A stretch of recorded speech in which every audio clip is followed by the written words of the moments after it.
C'est un tel changement pour une population de passer de la Somalie au Canada.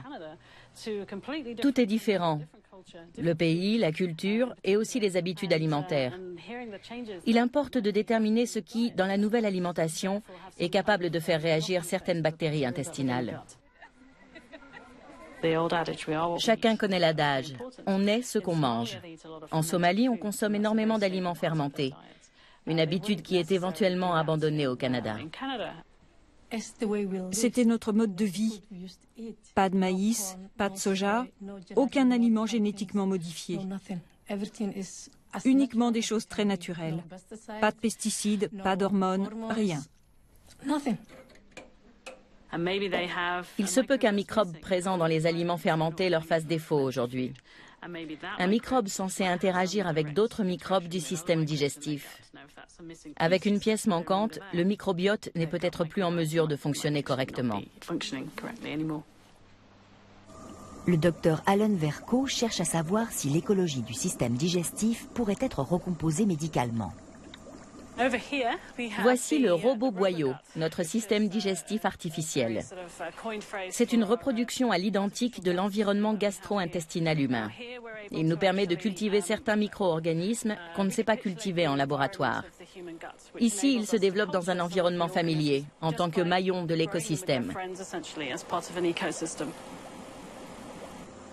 Le docteur Alan Vercoe a une approche écologiste. Grâce au robot boyau, elle crée des communautés microbiennes entières, puis les manipule afin d'observer en quoi l'équilibre de l'écosystème s'en trouve modifié. Cet écosystème est incroyablement divers. C'est probablement l'un des plus riches de la planète. Je fais volontiers la comparaison avec les forêts tropicales. Tout le monde sait que si on supprime des espèces au cœur de la forêt tropicale, la terre devient aride et c'est tout l'écosystème qui s'effondre.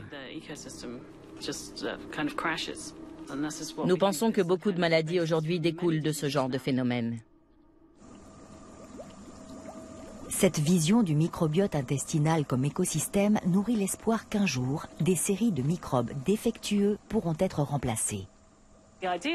L'idée, c'est de se débarrasser de l'écosystème défaillant grâce à des antibiotiques ou autres purges, et de le remplacer sur le champ par un écosystème sans défaut qui repartira sur des bases saines.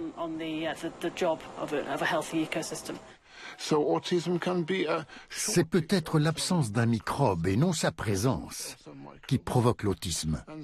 Difficile à savoir, mais il faut persévérer.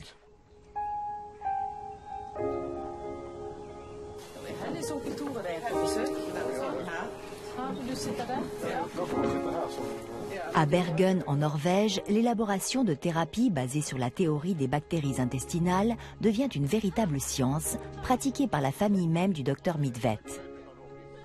Son neveu Lars Ersland et sa femme Britte ont 2 fils.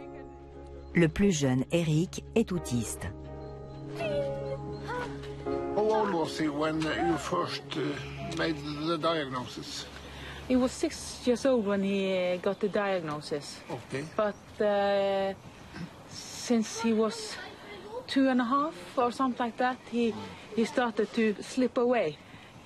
We didn't feel that we really had contact with him. But that was after he had some stomach illness when he was about 2.5. Aujourd'hui, le docteur Midtvedt est venu accompagné du docteur Anne Bjorg, biochimiste. Elle a interrompu une brillante carrière dans la finance pour se consacrer aux recherches sur le traitement biomédical de l'autisme. Je me suis investie dans la recherche sur l'autisme pour trouver des réponses aux problèmes de mes 3 enfants. Après avoir vu 17 médecins qui se sont tous avoués impuissants.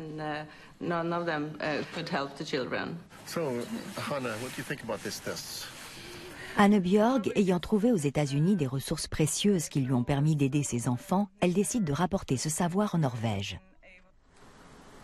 Elle cofonde à Oslo la première clinique en Europe dont la vocation est de traiter l'autisme en traitant le corps. Une idée qui demeure relativement neuve. La position officielle en Norvège, c'est qu'il n'existe aucun traitement contre l'autisme.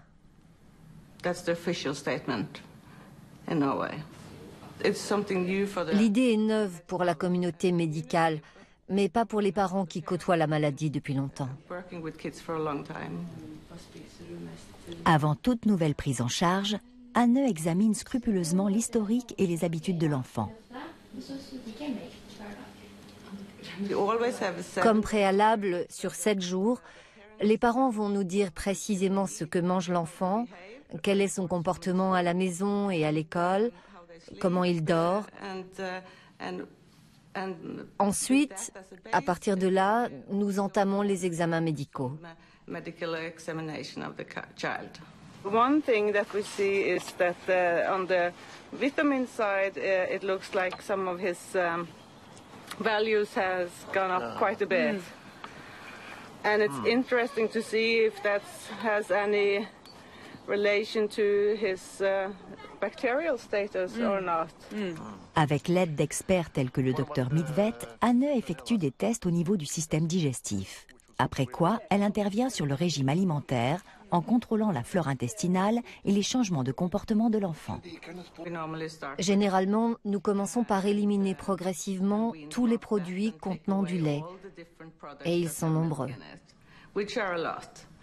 Ensuite, nous faisons de même avec le gluten. Nous avons rencontré Anne et ses collègues à Oslo.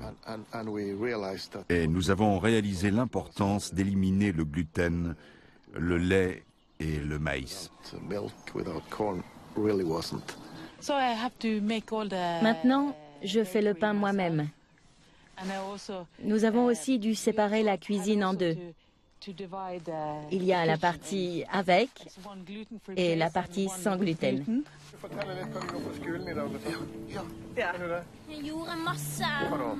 Les régimes sans gluten et sans caséine sont efficaces en cas de dysfonctionnement digestif, mais on ne comprend pas vraiment pourquoi. La meilleure explication reste qu'un déséquilibre microbien compromet leur absorption et que le cerveau en est affecté.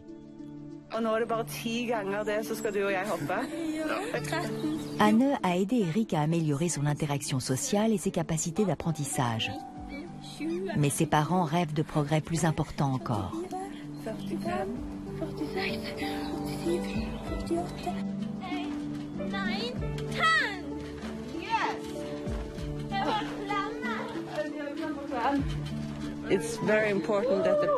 Il est primordial que les parents s'impliquent pour leur enfant aux côtés des professionnels de santé, parce que ce sont eux qui sont le plus à même de nous renseigner sur l'évolution de leur enfant.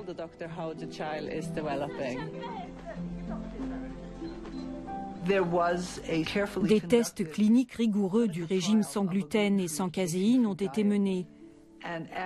Et au bout de presque 1 an, ils ont pu se passer du groupe placebo tant les enfants traités allaient bien. La plupart des gens ne croient pas une seconde qu'on puisse guérir l'autisme. Ils sont persuadés qu'on est autiste à vie, que c'est inéluctablement imprimé dans le cerveau.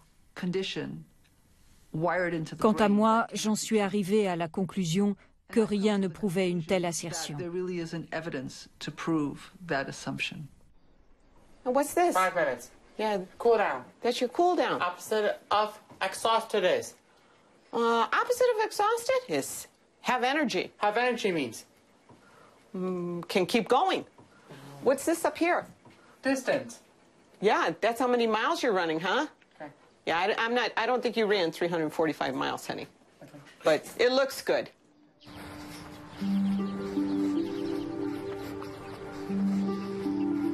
I cling to the hope. Je m'accroche à l'espoir que les chercheurs trouveront des traitements dont il pourra encore bénéficier. Après tout, la plasticité du cerveau est étonnante.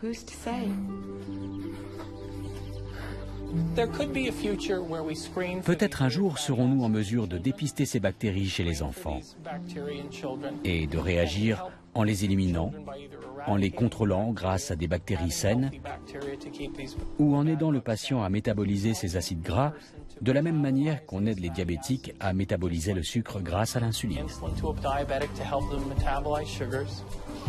Il semble qu'on soit en présence d'un trouble neurologique non fixé. Quand vous avez un vrai problème au niveau du système digestif, rien ne peut fonctionner. Entendre sa voix, c'est ce que je souhaite le plus. Aujourd'hui, il comprend tout ce qu'on lui dit, mais il ne peut pas s'exprimer. Je rêve d'entendre Ali m'appeler maman un jour.